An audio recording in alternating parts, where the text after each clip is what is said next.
Imagine a bird of prey trained not to hunt, but to spy on the Soviet Union.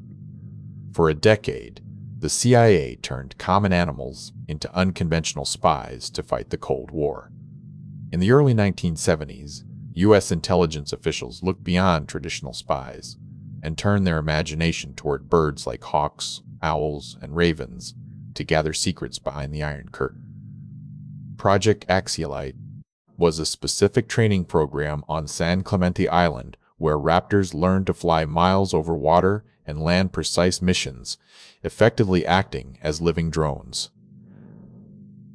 The goal was complex.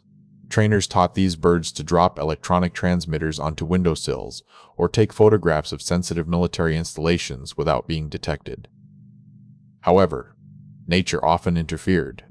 With human plans, one famous osprey disappeared during a tough test because it was hunted by its own kind, other intelligent ravens. Despite the risks and occasional failures, these declassified documents reveal that animals were a serious part of U.S. defense strategy, operating under government contract to pry behind enemy lines. Ultimately, this decade-long program proved that even the most whimsical ideas in animal behavior could become real tools of espionage when backed by serious government resources. The Cold War was full of strange secrets. What other animal do you think could be trained as a spy? Let me know in the comments below.